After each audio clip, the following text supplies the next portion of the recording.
My name is Elizabeth Manns, and I'd like to welcome you to the April 4th Coalition Show. This is the October 20th, 2025 edition of the show. Our mission statement is, we are for workers' rights and collective bargaining rights, and are against tax breaks for the rich and corporations who ship our jobs overseas. We support all the articles of the Universal Declaration of Human Rights, but as is our custom, we put the emphasis on Article 23. Dick, you have 1 and 2 today? Yes. Number 1, everyone has the right to work, to free choice of employment, in just and favorable conditions of work, and protection against unemployment. Number 2, everyone, without any discrimination, has the right to equal pay for equal work. Everyone who works has the right to just and favorable remuneration, which is any form of compensation, ensuring for himself or herself and his or her family an existence worthy of human dignity and supplemented, if necessary, by other means of social protection. And I'm Holly Pelzinski. I am the guest on today's show. And number 4 is everyone has the right to form and join trade unions for the protection of his or her interests. There we go. And as is the custom, we would like to thank the program director of WMNB for airing the audio portions of our show on the public access radio on Fridays at 6 p.m. and to the staff here at Northern Berkshire Community Television Corporation, Matthew Tucker, Nicole A. Brown, and if I get this right, Stephen Burgoon, for their assistance in helping us produce the show.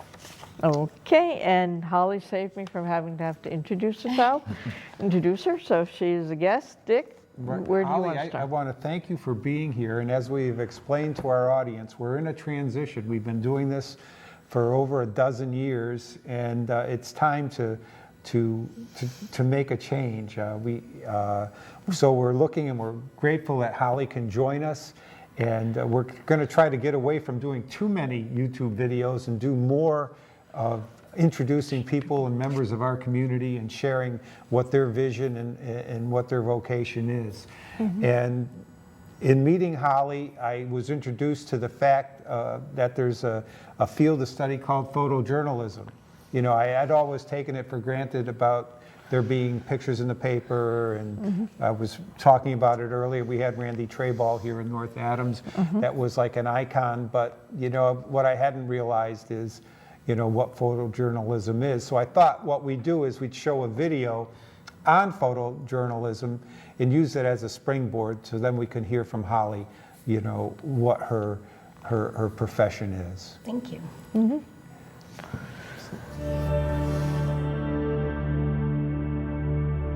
Henri Cartier-Bresson back in the 60s at some point said there's too many pictures in the world.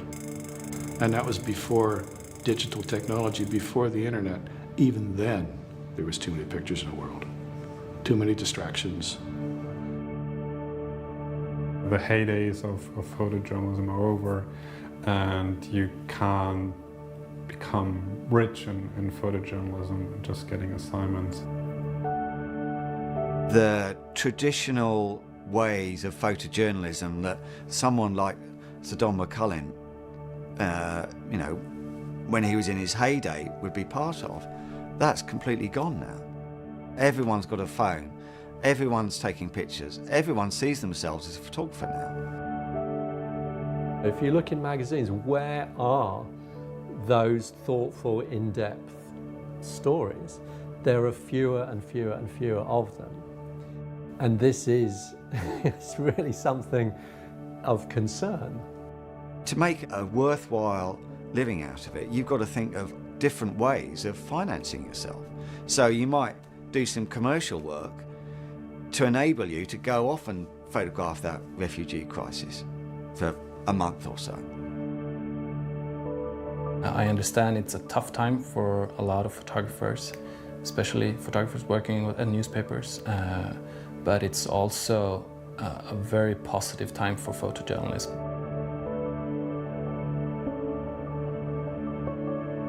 As many people of my generation, I think I watched War Photographer, the documentary about James Nachtwey, that really changed my life.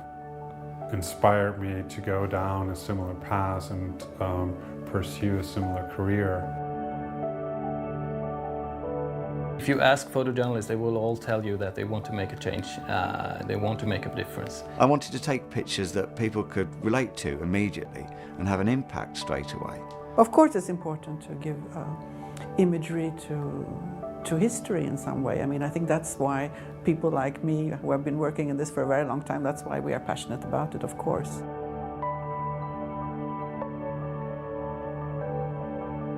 When you see the new generation of visual storytellers that are coming, they are thinking in a different way. They are not that locked in on only photography. I think if you're open-minded as a young person and want to do visual storytelling, I think you have a really bright future. Photography has evolved from being a way of documenting the world to a way of communicating. You have to do more thoughtful stories, they've got to be more nuanced. In some ways it's become a cliche, the style of documentary. It's very important to be trying to push it on and find original ways of talking about subjects that will engage people. Social media is going to be way, way, way more important than it is now. If you have a lot of followers on Instagram, if you have a lot of followers on Facebook, you don't even need a publication anymore because you're publishing already. Some photographers with a lot of followers have more followers than the publication they're shooting for. They're an entity, they're their own publication company, and I think that's also the way it's going.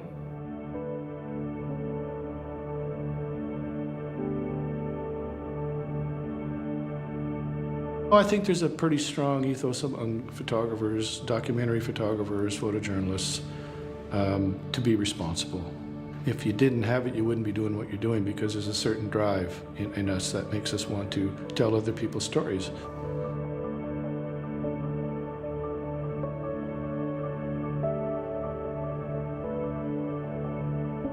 Whatever you want to do now with documentary photography, you have in some way to give added value to the mistrust, something that challenges the mistrust. Not just think that because you're out there and because you're photographing that, you know, that people will actually trust you. We live in this sort of culture as well that, you know, I think most intelligent people are worried that, you know, things have dumbed down considerably, that people's attention spans are shorter and shorter and shorter. And this is true. But when you do something really good and maybe slower, it actually stands out now because everything else is so throwaway.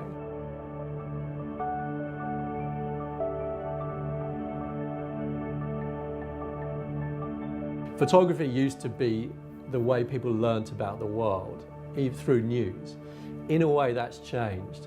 Now, you know, people get this sort of constant avalanche of stuff, you know, even just iPhone pictures, citizen journalism. So actually, thoughtful, intelligent documentary photography, photojournalism, whatever you want to call it, has become more important. A few of my images went viral over the years. A family from Iraq that arrived on a rubber dinghy from Turkey to one of the Greek islands. Still traumatized father was holding his family in his arms. I was there to experience that, and it was really like touching moment. The emotions that you saw there were so overwhelming that they just engulfed me as well. But what was even more touching for me was to see when other people reacted to that image. And one of these moments in my career where I thought, okay, this really has an impact. I'm like, this makes sense what I do. This is the reason why I'm doing what I'm doing. This is the reason why I took that career in the first place. Even those of us who are working on issues that are socially engaging, it's hard to find an audience. And I think part of it is too many distractions. So the fact that no one's listening doesn't mean you stop. In fact, the opposite is true. The fact that no one's listening means you have to do more, and you never stop.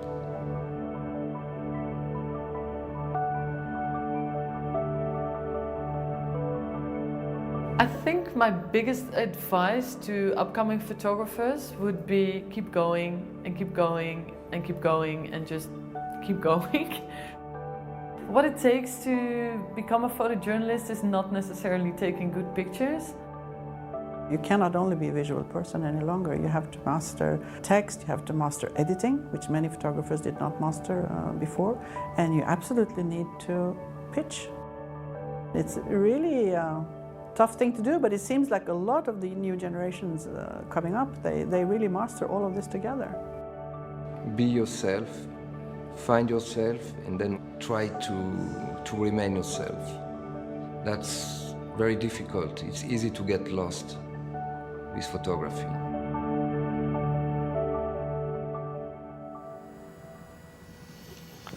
That was very moving. In what parts of that moved you so? It's my story. It's all of our stories. I became just a lover of photography in high school. I started, Gregory Crutzen came down to Adams, and he set up a large film set for a few photos. And I remember the excitement and the energy of that. And I was raised by my grandmother, and so wanting to carry on, a new legacy for my name, for my family, and going to college, I knew I wanted to be a photographer, but at a young age, didn't know what that also meant. I started with the North Adams Transcript as a freelance photographer on the weekends, and then I went to the Berkshire Eagle and ended up being a multimedia journalist for the Bennington Banner for 6 years. I've had a 16-year career in photojournalism, and with the pandemic, I've taken some time off and raised my family, and so everything that was said in that piece is so true, because your vocation, your love, your passion never goes away. It's a feeling of always wanted to tell the story. And through photojournalism, I've learned so much about myself and the community, and having community members come back and talk about a piece that you photographed or an event that they saw you at. It's rewarding to know that my passions make a difference. And when the gentleman talked about having to make the supplemental income, we talk about poverty as the enemy, and it being sort of a sometimes negative word or a notation. But life has a lot of ebbs and flows to it. And when we're trained to work and make and provide, during those ebbs and flows, it can feel really discouraging. And that's just not even photojournalism, it's anything that we do. And so with the pandemic, taking some time off, it was very underwhelming for me. I felt very isolated because I wasn't just thrown into the community, and having to find new and different ways to be creative. And how would it work when you were working like at the Transcript or the Bennington Banner or the Berkshire Eagle? How would they send you out to the community? How would that break?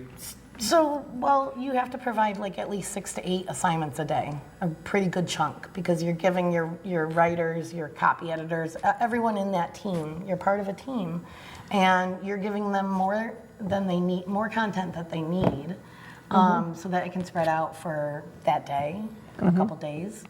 Also, you're doing many different, you have to provide a variety of work. That not only helps your team out, but speaks to the community. So you could be working on news stories that go along with your writers. You could be working on educational pieces. You could be there could be nothing, and the well could be completely dry that day, and you have to find feature photography. Okay. So features would be weather, people doing something, and then you also have spot photography. You have to jump out, you could be doing your whole work, and an accident happens or something happens. So you're juggling a lot in one day, which is so exciting because you never know what was coming? what you're going to come into the office very early also. Yes. And make your calls and Who would you try call? to plan it. I would call schools. I would make a list of all the different schools, call them up. Do you have any events going on today, this week, this month that I can put on my calendar? I would, just communicating with my staff. And, there's a rhythm to it.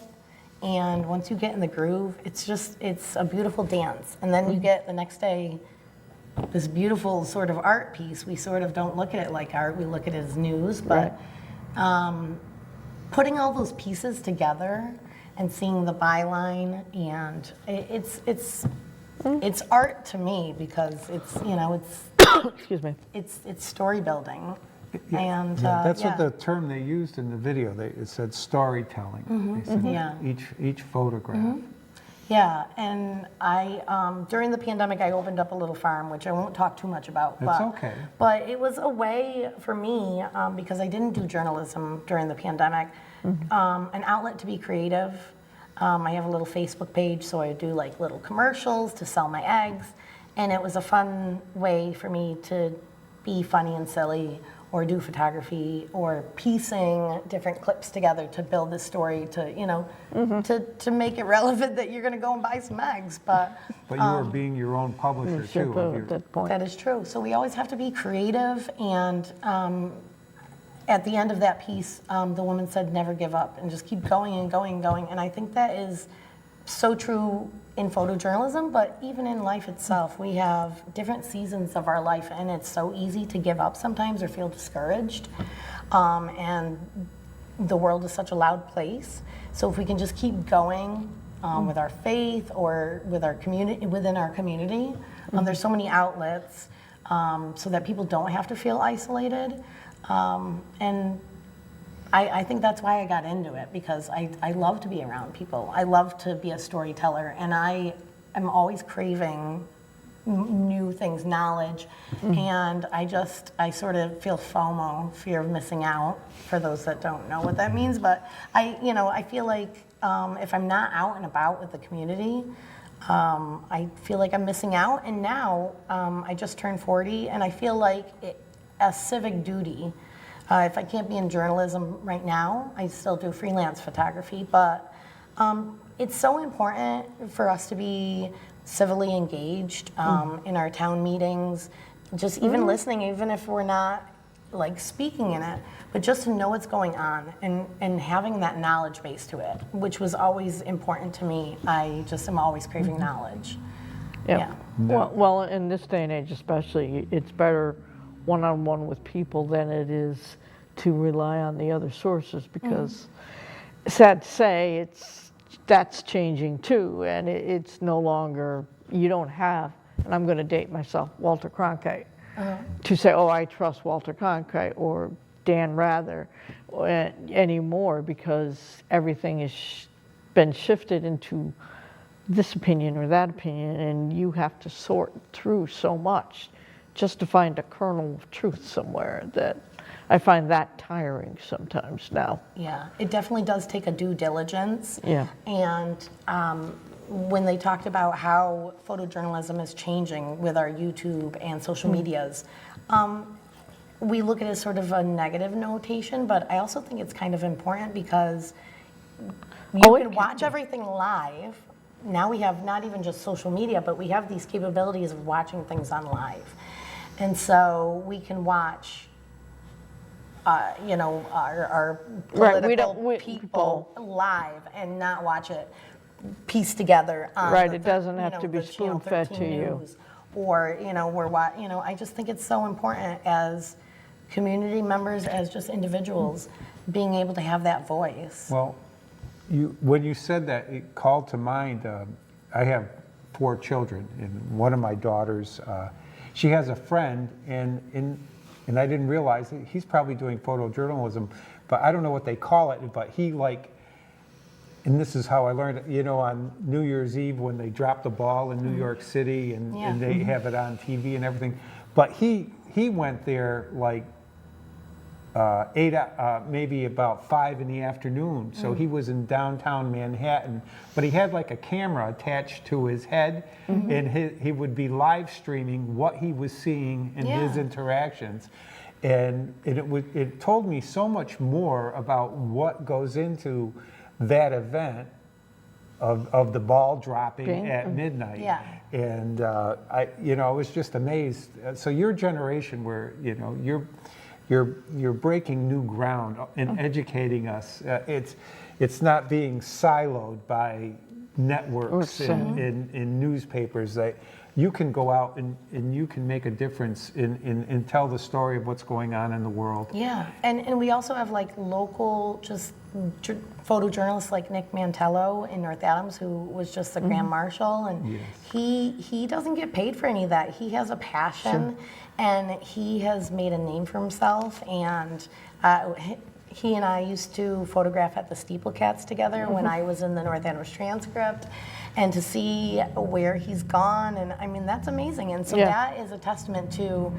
Any of us can be a Nick Mantello. Any of us can be a Ben Garver, who just retired with the Berkshire Eagle, or a Jillian Jones Heck, or a Tammy Daniels. We all have the power within us to be storytellers, and that's any vocation.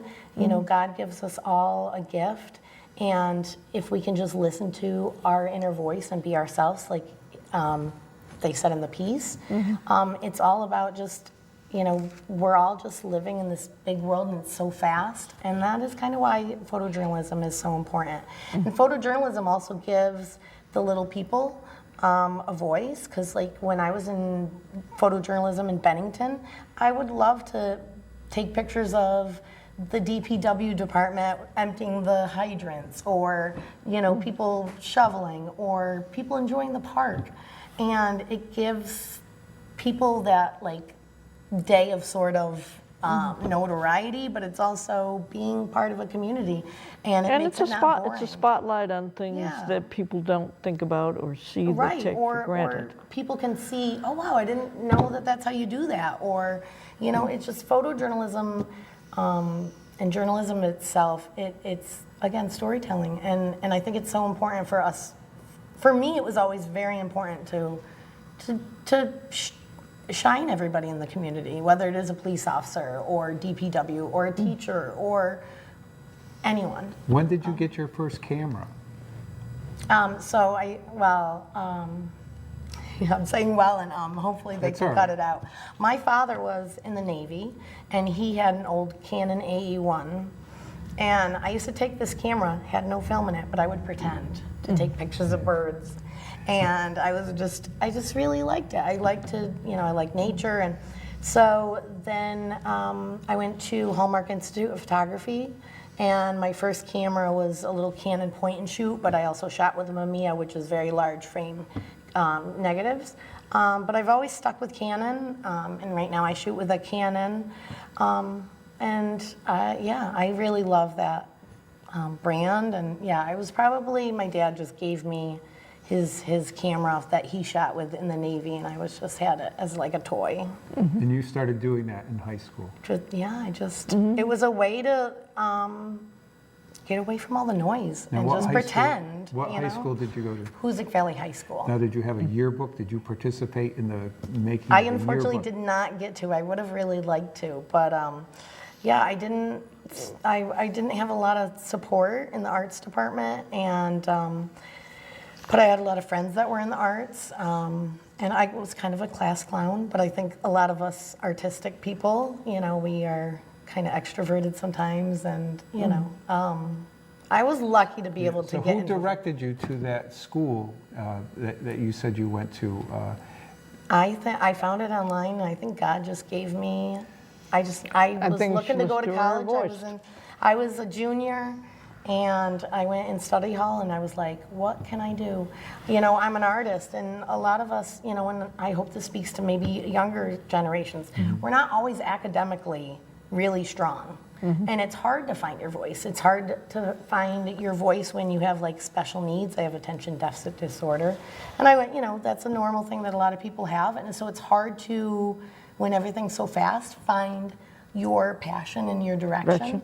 But once you find it and hone it in, there's so much energy that can be put into that and be focused on. And so I think also I was, raised by a Polish grandmother, and so academics were really hard for me. And so I was like, well, geez, I don't know if I'll be able to make it through a 4-year school. Right. And I was like, well, art sounds great. Let's do art. And I think it just sort of fell in my lap, but I'm empathetic. I love people. And yeah, I just went, it was photography. It was just photography based. And photojournalism sort of just fell in my lap. I knew I didn't want to shoot weddings because you have to be in front of the you have to be directing people, and that's very nerve-wracking. And photojournalism is sort of this beautiful dance that you can be behind the camera. Nobody even needs to know you're there, and you get to watch life, and it doesn't even have to be about you. The only part that you have to sort of be out there is when you go to shake that person's hand and tell them, I took a really amazing photo of you, and this is the agency that I work for, and would it be all right if your photo was published? And a lot of people are sometimes nervous, and then they see that photo and they're like, oh my God. So it's such a beautiful gift that all of us sort of have, because how he said everybody's a photographer now. But for me, it was just always being able to just be a part of the community, be a part of, be present. Yeah. So when you first went to the transcript, you saw an article, or you went there and said, I want to do this There job? was a job opening. There was a job opening in the newspaper. We don't really find job openings in newspapers anymore. Nope. But it was in the classifieds way back in 2005, so I'm dating myself. And, oh yeah, gosh, I haven't told this story in years. So it was the North Adams transcript, and I came with my my whole box of photos. Back then you had to have this big box with a portfolio. And show what you can do, yeah. It was me and another girl, I don't remember her name, but it was around this time. It was like October 28th or 29th, and he was like, I'll tell you what, you're gonna go shoot this up at Windsor Lake. They're gonna have a haunted hayride, and go shoot that. And whoever's name is in the photo, in the paper the next day, you'll know you got the job. Oh, wow. And I took a picture of like this haunted bride, and I ran to the paper, and there it was. And it really just started with that, and it was, in the beginning, it was me going to football games or covering a dog parade or whatever was going on in the community. And then when I went to the Berkshire Eagle, I worked with Kevin Moran, I worked with Ben Garver and Jillian Jones, and Ben Garver really told me about how to tell a story. Because you're not just taking a picture of the person, you're taking a picture, like, say we're an apple picker. You're not just taking a picture of them apple picking, you're a picture of them holding the apples, the box of apples, how they process the apples. And it really is, you're building, and that's a learned craft too. And so through photojournalism and through all these wonderful mentors that I met, and through meeting people, I just sort of just grew to be who I am today. And so, yeah, it's just a really wonderful, I'm so lucky and I'm so humbled that I get to be who I am and what I get to do. And you like what you're doing. Well, we were lucky to have you here today. I'm sorry that the time is gone by so quickly. Yeah, well, it did. That's good when we're having fun. Fun, it is. So we're going to remind people that poverty is the enemy and that the people have the power to change it. So power to the people. Thank you, everybody, and thank you guys for inviting me on the show. Thank you so much. Hope we can do this again. Yeah, I would love to. Thank you. Mistakes of the bosses we must pay for. In the cities and the farmlands, the trenches full of mud. War's always been the bosses' way, sir. The Union forever defending our rights. Down with the black leather workers unite. With our brothers and our sisters in many far off lands, there is power.